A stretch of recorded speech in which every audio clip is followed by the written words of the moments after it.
Bonjour à tous, merci d'être là pour ma présentation. Merci aux organisateurs de m'avoir fait confiance pour partager notre modeste démarrage de voyage dans le Lean. Alors, moi, je vais vous parler en fait d'une entreprise qui est pas du monde du digital, puisqu'en fait, on est spécialiste de la finition. Donc on fabrique des panneaux laqués, on était les premiers sur le marché à proposer des produits, je pense que j'ai d'ailleurs quelques photos. Donc les premiers à faire des produits finition aspect béton, aspect pierre. Donc on va faire de l'aménagement de bureaux, on va faire de l'hôtellerie, de l'aménagement de magasins. En général, aux Galeries Lafayette, quand vous avez les podiums à l'entrée, en fait, c'est souvent nous qui les faisons pour Dior, Chanel, Guerlain, Longchamp, etc. Et puis, on a une autre activité de sous-traitance où, en fait, on va travailler pour tous les cuisinistes et on va faire uniquement les façades des meubles, en fait. Donc, c'est vraiment les pièces qui ont la valeur ajoutée puisque c'est les pièces qui sont les plus visibles et qui sont, du coup, les plus belles. Donc la particularité de notre entreprise, c'est que tout est possible. En fait, on refuse quasiment jamais rien aux clients, quel que ce soit sur en fait les délais, sur les visuels qu'ils veulent, enfin surtout. Donc tout est possible et on le livre dans des temps qui sont records et toujours en assurant ce haut niveau de qualité. Alors moi, en fait, je suis responsable du service informatique, donc de la partie en fait IT de cette entreprise. Et on a du coup beaucoup de casquettes. Alors je vous présente mon équipe. L'histoire que je vais vous raconter de notre voyage, du coup, elle se passe à effectif égal. Donc on a 3 personnes qui sont plutôt responsables de la partie projet réseau et 2 personnes, dont moi, qui sont plutôt responsables de la partie développement des applications. Alors, notre quotidien dans la journée, on va avoir des activités d'assistance à l'utilisateur, donc hotline, support. On va faire du projet, on va développer et maintenir les 18 applications métiers en fait, qu'on a développées pour supporter la production de l'usine qui est derrière. Et on apporte aussi quelque chose qu'on appelle les DMCI, en fait, c'est développer mes compétences informatiques, et qui est en fait un moyen pour l'entreprise d'embarquer toutes les personnes dans le voyage de la transformation numérique et de laisser personne sur le bord de la route. Parce qu'on fait l'IT évolue très vite et pour qu'on puisse maintenir tout le monde à niveau, on a offert ce type de formation. Alors les slides suivants sont un peu difficiles pour moi parce que c'est un constat qui est un peu triste, mais qui était vrai. Et qui se passe à peu près sur le début de 2018. Donc, en fait, on a un constat sur le service IT qui est assez compliqué, avec déjà, du point de vue de l'équipe, en fait, un niveau de qualité de vie au travail qui est pas terrible. En fait, on est overbooké sous le support, donc l'assistance. Et du coup, on a des clients qui sont pas spécialement contents. Donc, la première mesure du NPS, elle est à 67, mais je ne sais pas si elle reflète exactement l'état d'esprit des clients. Et puis, beaucoup de retard, beaucoup de projets jamais fermés, des demandes en attente ou même disparues dans les limbes. Et puis des problèmes de qualité, puisqu'on livrait beaucoup de bugs sur nos applications et même dans la résolution de nos problèmes parfois. Donc, le moral en fait, de l'équipe était un peu tombé dans les chaussettes. Mais en face de cela, en fait, on avait un environnement qui était assez positif, puisque l'entreprise était embarquée depuis presque 2 ans dans une démarche Lean, mais du côté en fait manufacturing, donc sur l'atelier de fabrication des façades ou des agencements. Mais c'était très peu développé en fait dans la partie bureau. Donc en fait, on bénéficiait de cette pensée un peu Lean, mais on ne voyait pas vraiment comment l'appliquer chez nous. Et pour m'aider dans cette application, en fait, j'ai eu la chance de rejoindre l'académie Lean IT à partir de mai 2018. Alors, je vais pas en faire la promotion, mais par contre, je pense que je peux vous donner au moins les éléments qui ont fait que ça m'a permis d'avancer et de mettre le premier doigt dans cet engrenage. Alors, encore des slides un peu difficiles, donc le verbatim en fait de certains membres de l'équipe. Donc voilà, on avait Natacha qui a rejoint l'équipe assez tardivement et qui constate en fait qu'il y a des éléments complets du système d'information qui sont abandonnés. Et puis voilà, Dylan qui estime qu'effectivement c'est brouillon, on perd beaucoup de temps sur des petites choses et qu'il y a vraiment un vrai besoin qu'on se structure. Ici, on a les verbatims de quelques clients. Donc, Mélanie, donc, qui est une fille qui travaille au tri et qui travaille beaucoup avec nos applications métiers développées et qui remonte que, voilà, au bout d'un moment, quand il remonte 100 fois un problème et qu'au bout on ne le traite pas, et effectivement, ils ne le remontent plus, ils font avec. Et c'est ce qui fait qu'on avait des demandes disparues un peu dans les limbes. On a Nicolas de la maintenance qui remonte un souci en disant voilà, j'ai remonté ma demande, on a dit qu'on s'en occupait, mais au final j'ai plus de nouvelles, donc où c'est que ça en est? En fait, globalement, tous les verbatims sont un peu comme ça, et celui qui est le plus touchant à ce moment-là, c'est celui du directeur finalement, qui nous rappelle que l'informatique est un service support et qu'on doit donc être au service du reste de l'entreprise.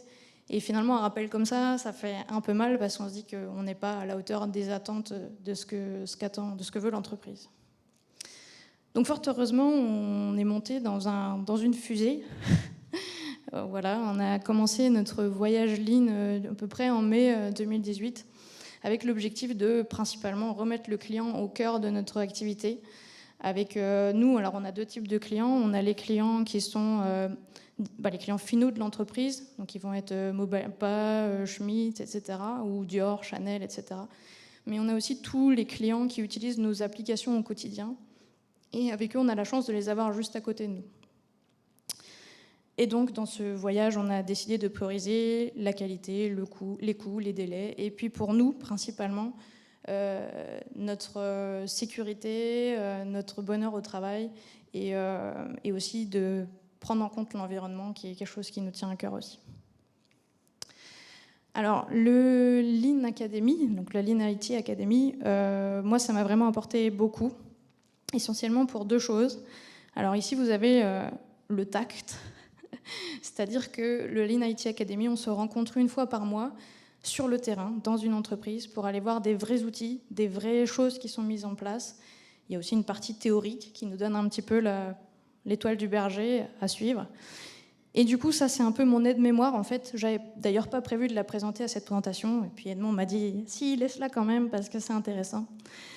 Et en fait, c'est ce que moi, j'ai appris. Et ce qui est en vert, c'est ce que j'ai essayé de mettre en place, de commencer à discuter chez nous.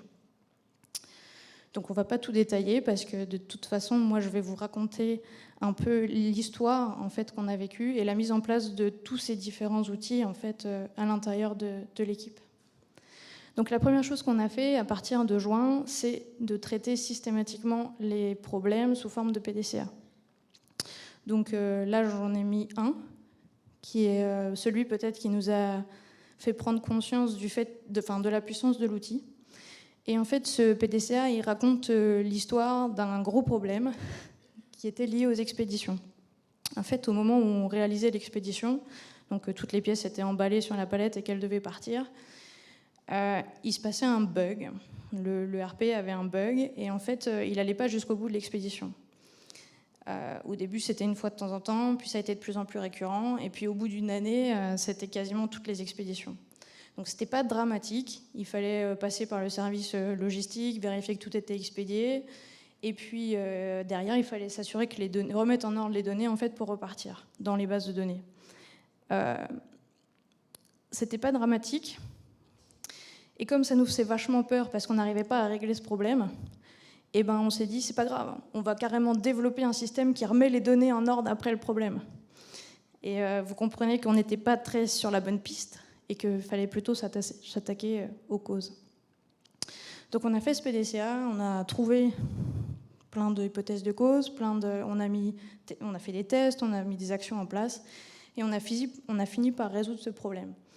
Et ce problème, je l'ai mis dans les résultats, mais c'était 15 minutes d'économiser par expédition, 40 expéditions par semaine, ça fait déjà quasiment 10 heures par semaine. Et ce qui était vraiment énorme pour l'équipe, c'est que d'un coup, on pouvait faire face en fait, à des problèmes qui nous paraissaient trop compliqués, des choses qui nous faisaient peut-être un peu peur. On avait une méthodologie qui nous permettait nous mettre dans les bonnes conditions pour atteindre l'objectif. Donc on a vraiment récupéré de la confiance en nous sur le fait de résoudre les problèmes. C'est pas celui-là. Ensuite, à partir de septembre 2018, on a commencé à mettre en place le Daily Standard Meeting, donc ce que nous on a appelé Daily tout simplement. Et alors c'est pas du tout, en septembre 2018, il n'est pas du tout comme vous le voyez là sur la photo. Évidemment, c'est vraiment un apprentissage. Alors au départ, on avait juste mis une petite feuille comme ça et on se disait, tiens, de quoi on va parler aujourd'hui ? C'était juste une occasion d'échanger, de partager, de collaborer, comme on l'a vu dans les présentations précédentes. Et puis petit à petit, en fait, on a testé des trucs, on a expérimenté, on a vu ce qui marchait, ce qui ne marchait pas, et jusqu'à en arriver à là. Alors on a d'abord appris à s'engager, à se dire, tiens, on va s'engager sur une chose, donc moi aujourd'hui, je vais faire ça. Et puis on s'est engagé sur 2, 3, 4 choses, puis on s'est dit, tiens, c'est important maintenant de mesurer si on a tenu nos engagements. Alors on écrivait au stylo dans une case, on surlignait en vert quand on avait réussi, et quand on n'avait pas réussi, on le surlignait en rouge. Et du coup, il y a eu quelque chose qui s'est mis en place, qui était la satisfaction du jour réussi. Et on a commencé à se dire, ah ouais, moi j'ai tout vert, voilà, hier c'était le perfect day, voilà. Et on s'est dit, c'est important en fait, parce que finalement, on est content qu'on a réussi notre journée, on a tenu nos engagements. Et puis du coup, on a commencé à se mettre de plus en plus d'engagements, et puis on les tenait plus, et on s'est dit, il faut qu'on dimensionne en fait en fonction de ce qu'on a déjà, de ce qu'on sait qu'on a comme temps, etc. Donc on en est venu à mettre des cases comme ça, en disant on a 4 cases, une case correspond à 1 heure, et la dernière colonne, c'est la colonne projet, donc c'est le reste du temps, il est dédié sur l'avancement des projets. Et on a commencé à se structurer comme ça, petit à petit. On a commencé à mesurer aussi le temps qu'on mettait. Parce que un daily, il ne faut pas que ça dure une demi-heure, et plus on commence à mettre de choses dedans, plus ça dure longtemps. Donc on a appris aussi à partager uniquement les choses importantes. Et puis on a aussi, avec celui-là dernièrement, là, qui est tout récent, parce que vous voyez, alors je ne sais pas s'il y a un laser, si là. Ici, là, je suis au Digital Summit, donc vous n'avez pas plus récent comme photo. Et donc du coup, avec celui-ci, on s'intéresse aux raisons de non-livraison, en fait, d'un de nos tickets.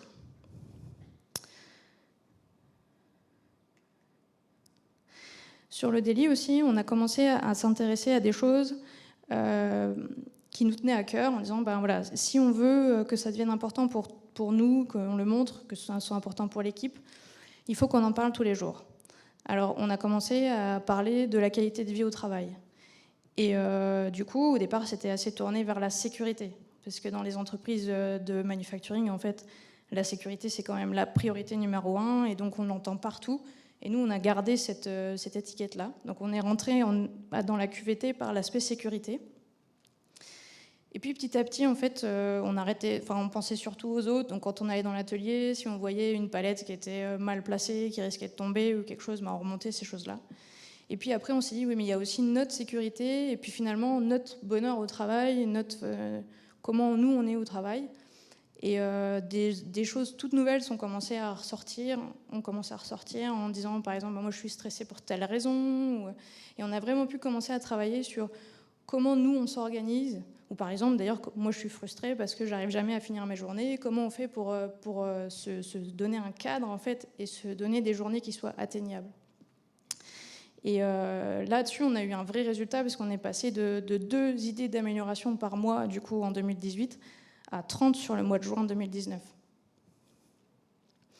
On a inséré, bien sûr, juste en dessous de la qualité de vie, la satisfaction des clients. Donc ça, j'y reviendrai un petit peu après. Le temps de support aussi, un suivi vraiment du temps de support, puisque nous, ça correspond finalement à notre vision de la fiabilité du système. Et puis, quelque chose sur la productivité de l'équipe, dont on pourra parler dans les slides aussi suivants. Donc malgré en fait l'augmentation du nombre de sujets qu'on voulait traiter sur le daily, puisque du coup on traite ces 4-là, plus le micro-plan que vous avez vu sur le slide précédent, on a fait que 2 minutes, c'est-à-dire notre daily aujourd'hui, en abordant tous ces sujets-là, il fait 20 minutes. Et ça, on est toujours en train de le mesurer et d'essayer de l'améliorer au quotidien. Et puis l'autre chose qui est importante et qui découle aussi de la partie qualité de vie au travail, Donc moi, en tant que manager, en fait, je fais un entretien individuel de chacune des personnes de mon équipe. Donc j'en fais un par semaine. Et du coup, on aborde un peu tous les sujets, qu'ils soient positifs, négatifs, etc. Et là-dessus, moi, j'ai pu mesurer en avril 2019 qu'on avait environ 3 sujets positifs sur toute l'équipe par rapport à 13 négatifs. Alors que là, en septembre 2019, on est passé à 16 sujets positifs contre 6 négatifs. Alors c'est surtout des sujets qui tournent justement autour de tous ces petits outils Lean qu'on est en train de mettre en place et qui nous apportent de la satisfaction, comme justement la journée parfaite sur le microplan. Donc ça nous a vraiment appris à voir, en fait, à mettre en évidence les insatisfactions, même si elles sont plus petites, et à réagir face à ça. Alors l'autre chose qu'on a mis en place assez rapidement, et c'était surtout pour réagir aux problèmes en fait, des demandes oubliées ou disparues, que du coup c'était le client qui devait nous relancer, on a décidé de mettre tous nos tickets sous forme de papier. Alors c'est vrai que quand j'ai commencé la Lean IT Academy et que j'ai vu que tout le monde faisait du Jira et pas nous, je me suis vraiment posé la question, c'est vrai qu'on pourrait les mettre sur Jira. Et puis finalement, on a décidé que non, on allait faire quelque chose de physique et de visuel qu'on va pouvoir accrocher au mur et qu'on va pouvoir déplacer. En fait, c'est donner une existence au problème. Donc le ticket, vous l'avez sur la gauche. On en a profité pour le structurer un peu sous la méthode résolution de problème, avec une grande partie qui est définie pour le problème. Donc c'est le grand P, compréhension du problème. Après, il y a une partie pour la contre-mesure, le check, le client, la solution définitive, et puis surtout le fait de demander un feedback systématique avec la note qui est juste en bas.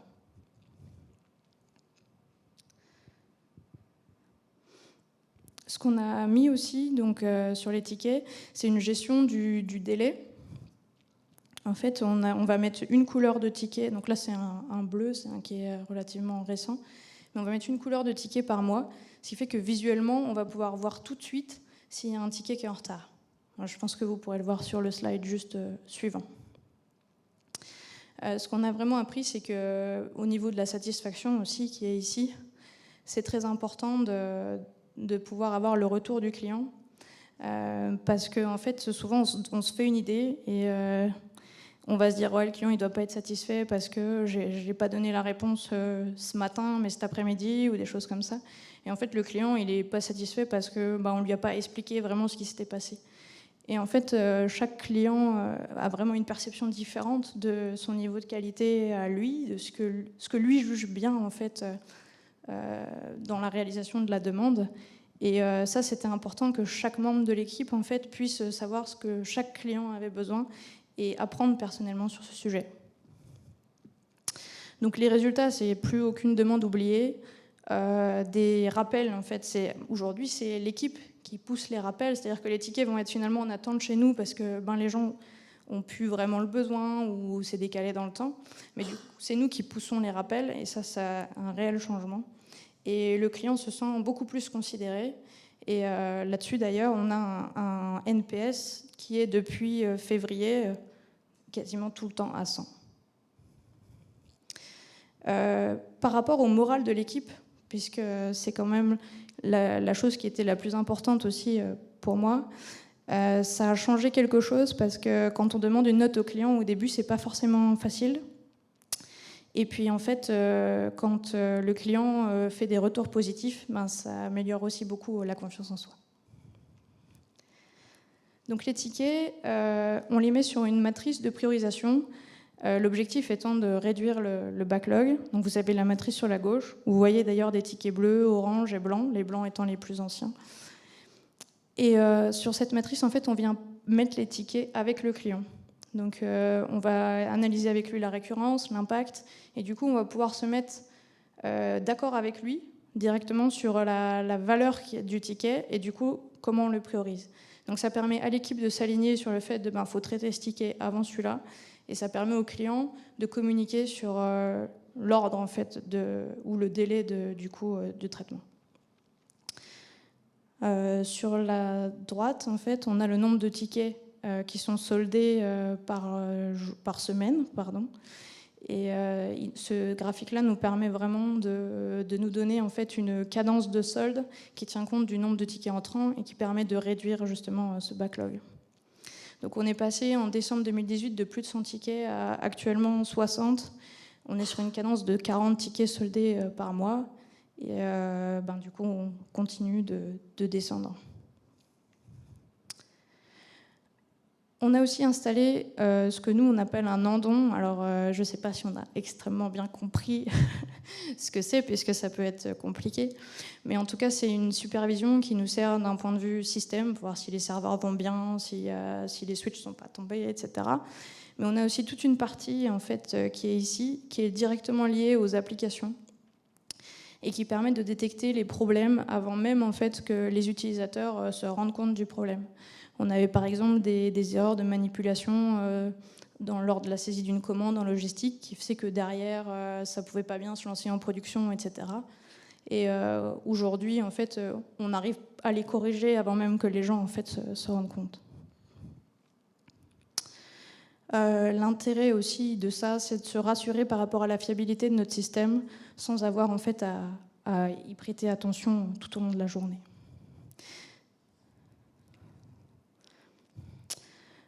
Le premier objectif commun qu'on s'est mis avec l'équipe, c'était la réduction du temps de support. Alors, parce que justement, on traitait avec des PDCA, on s'intéressait aux causes plus profondes, et du coup, naturellement, on a réduit le temps de support de l'équipe. Après, on a pu en fait se rendre compte, là on le voit encore sur ce graphique, que les couleurs en fait ici correspondent à chacun des membres de l'équipe, et en fait on vient colorier un nombre de cases qui correspond au temps qu'on a passé à faire de l'assistance utilisateur sur la journée. Et du coup, ce qu'on a appris avec ça, c'est qu'on était beaucoup dérangés en fait, par des problèmes de support. Et du coup, ce qu'on a créé suite à ça, on a créé une journée en fait, qu'on appelle la journée de routine, où en fait, on va être un peu le responsable de capter les problèmes. Et on va essayer de les traiter. Et du coup, ça a vraiment été un moteur pour le partage de compétences, en fait. Et c'est ce qui nous a fait d'ailleurs mettre un pied dans les matrices de compétences. Le principal résultat qui est lié à ça, c'est que toute l'équipe s'est mise à tirer dans le même sens, donc dans le but de réduire ce temps de support. Et ça a eu un vrai impact sur justement cette réduction. Pour expliquer les chiffres, en fait, en octobre 2018, on était à peu près à 25 heures de support par semaine. Et en septembre 2019, on est passé à moins de 10 heures par semaine. Alors, je n'ai pas trop parlé de la partie développement parce qu'on s'en est intéressé beaucoup plus tard, donc à partir de mars 2019. Et du coup, on a déjà bénéficié de l'expérience qu'on avait sur le début pour faire quelque chose d'adapté à notre manière de programmer. Donc, on a fait ce qu'on appelle nos box, où en fait, on a une partie pour les tickets d'amélioration, donc qui sont notés fiche verte ici, et puis une partie pour les tickets qui sont en bac rouge au-dessus. On a commencé à noter du coup tous les coûts de développement, donc en heures ici, et puis les coûts ce qu'on appelle la qualité, qui est en fait le nombre de patchs qu'il a fallu déployer suite à une mise en production d'un programme. La partie qui est ici, qui correspond nous à notre Heijunka bug, c'est-à-dire quand on va se dire, en fait, cette semaine on travaille sur ce programme-là, on va lisser tous les tickets qu'ils peuvent avoir dans cette zone-là pour les répartir jusqu'au jeudi. Et c'est juste pour lisser la charge de travail. Donc le simple fait qu'on commence à suivre les programmes de cette manière-là, on a eu des résultats presque tout de suite. La seule chose qu'on a mis en place, c'est un rendez-vous le vendredi entre les développeurs pour faire le point en fait, et puis voir si on avait vu de nouvelles choses, s'il y avait des éléments à partager, etc. Et là, du coup, on a réduit en quelques mois le temps passé en développement de 35 heures à 20 heures. Et on a divisé le nombre de bugs par 5, enfin le nombre de patchs correctifs par 5. La chose importante avec ça, c'est qu'on a aussi du coup réussi à cadencer vraiment les livraisons des applications à 2 par semaine. Et ça, niveau satisfaction, c'est assez intéressant parce que du coup, on a des applications qui sont revenues à la vie, en fait, dont on ne s'occupait pas. Et comme les utilisateurs sont super heureux de dire « Ah ben tiens, elle commence vraiment à devenir comme j'ai envie », et ben à ce moment-là, les applis reprennent vie et sont réutilisées. Et ça, c'est vraiment sympa. Et donc la dernière chose qu'on a faite, mais sur laquelle on n'a pas encore beaucoup de recul, c'est la gestion des projets sous le format OBIA. Alors, on n'est clairement pas des spécialistes, mais on commence, on essaye. L'objectif, c'était déjà de s'intéresser à un seul projet et de matérialiser un seul projet à la fois, de visualiser un peu les objectifs qu'on se met, les engagements qu'on prend sur les délais, en les affichant au mur, et d'essayer de mesurer la performance de nos projets. On a quand même eu quelques résultats sur ça, puisque par rapport à 2018, on a quand même clôturé 6 projets sur 2019. Et aussi, on le mesure sur l'assiduité en fait, au point projet, puisque avant il était très bas, et actuellement on a plus de 85% d'assiduité. Voilà, c'est aussi un axe qui est rassurant pour l'équipe de travailler ensemble sur les gros projets. Donc juste pour résumer, les chiffres, en fait, les premiers résultats finalement de ce qu'on a réussi à faire en mettant quelques petites choses en place et en faisant nos premiers essais, nos premières tentatives, c'est cela. Donc le support qui est passé de 25 heures à 10 heures par semaine, le nombre d'améliorations sur la qualité de vie de l'équipe qui est passé de 2 par mois à 30 par mois, quelque chose qui est assez subjectif aujourd'hui, c'est le nombre de sujets positifs par rapport au nombre de sujets négatifs, sachant qu'en fait j'ai tout juste commencé la mesure de cette satisfaction-là sous forme de NPS, et qu'aujourd'hui je suis à 100, mais c'est tellement, je veux dire, récent que je ne sais pas si on peut le tenir compte pour l'instant. Mais en tout cas, moi, ça me fait plaisir quand même. Et il n'y a plus de demandes oubliées, il y a le NPS des clients qui est à 100, le backlog qui a réduit de presque moitié, mais on va bientôt y arriver. Le nombre de tickets soldés qui commence à se cadencer sur 40 par mois et qui du coup nous donne un rythme de travail qui est beaucoup plus régulier. Le coût des développements divisé de 35 heures à 20 heures, et les patchs du coup divisé par 5. Alors je vous ai mis pour finir les verbatims des clients et puis ensuite les verbatims de l'équipe, pardon. Et parce que c'est ça qui est touchant finalement, c'est le gap qu'il y a entre le début et maintenant. Donc vous avez Xavier, qui est le plus fervent utilisateur d'une application qui sert à gérer tout le prototypage chez nous et qui est trop content parce que ça ressemble enfin à ce qu'il avait imaginé.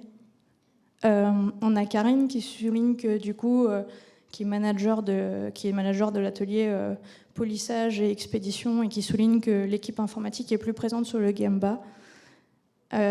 Et ce qui est important aussi, c'est surtout celui-là, puisque c'est le même Alain qu'au départ, donc le directeur de l'entreprise, qui dit cette fois que la réactivité de l'équipe informatique n'est vraiment plus un problème et qui nous soutient, qui nous fait confiance, et qui me permet même actuellement, moi, de venir donner un modeste coup de main dans les autres équipes pour le déploiement du Lean Office cette fois.